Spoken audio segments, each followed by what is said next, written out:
Hi, KH. Tonight I'm reading this story, We Can't Sleep. And this actual book I had when I was 5 years old and 6 years old, and I still have it, so I hope you enjoy it. We Can't Sleep by James Stevenson.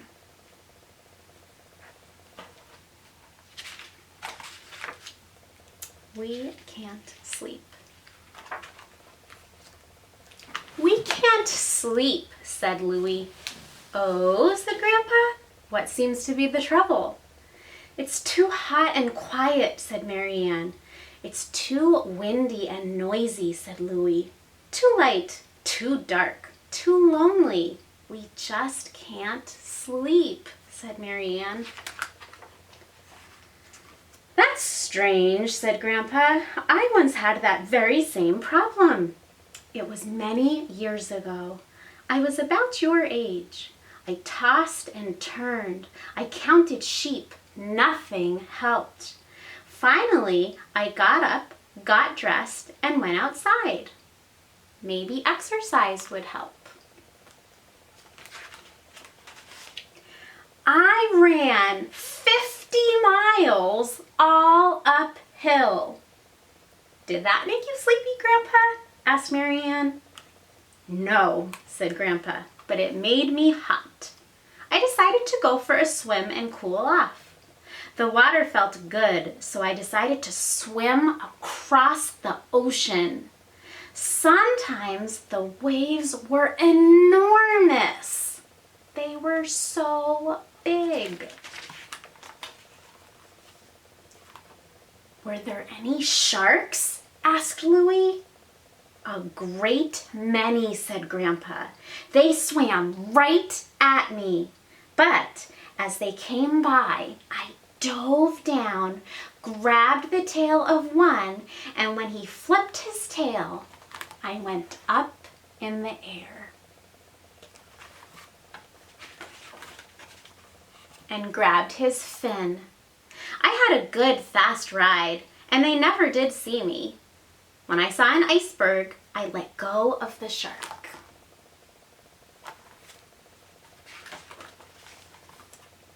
I swam to the iceberg. You must have been pretty tired, said Louie. No, no, said Grandpa. Just wet. Then I heard a growl. Can you all make a growling sound? Make it really scary. A huge polar bear came around the corner. Growl! I scrambled up a wall of ice. At the top were a lot of walruses. I tried to lift one of the walruses. It weighed about 6,000 pounds, but I finally lifted it and threw it at the polar bear. There's the polar bear. Growl. Schlump. Then I ran away. I still couldn't go to sleep, so I sat up all night watching the northern lights. In the morning, the iceberg began to melt. It got smaller and smaller. Then I saw an island. I swam ashore. I bet you were sleepy, said Mary Ann. No, but I was a bit chilly, said Grandpa. Just as I started to get dry and warm, I heard a noise. What kind of noise? Asked Mary Ann. Like some small bird or insect? Or like something really big and scary? Asked Louie. More like that, said Grandpa. Galumph! The noise got louder. Smoke and fire came out of the jungle. The ground was shaking. Are you two getting sleepy? Asked Grandpa. No, said Louie and Mary Ann. What was it? Do you have a guess? You might already know.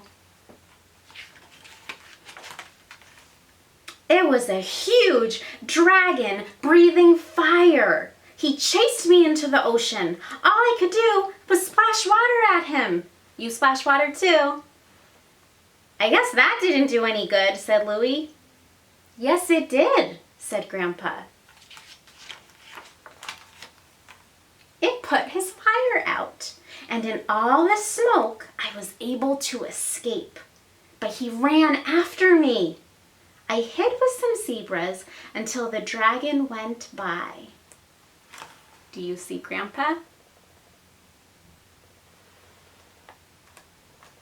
There he is.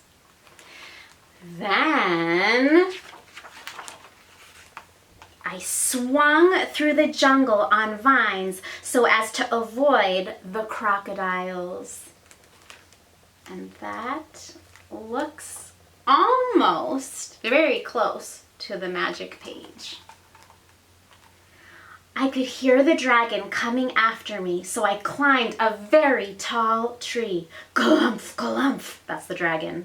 I climbed and climbed and climbed. Weren't you getting tired yet? Asked Marianne. Not in the least, said Grandpa. It was only a mile or so. Finally, I came to a small house at the very top. Inside the house was a dog. Like ours? Said Louie. Exactly, said Grandpa. He was very friendly. I sat down in a big, comfortable chair, and for the first time, I yawned. You did? Said Marianne. Like this? Said Louie, yawning.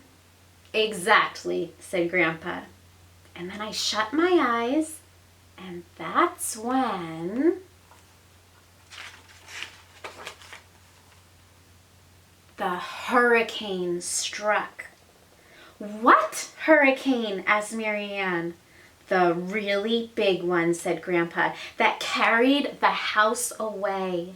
We went racing across the ocean. When we came to land, the house headed for a mountain. Blam!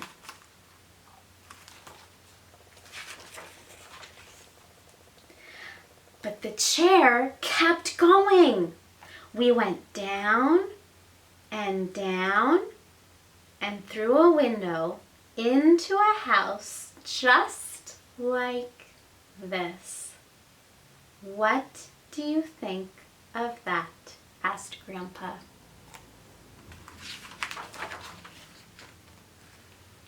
There was no answer.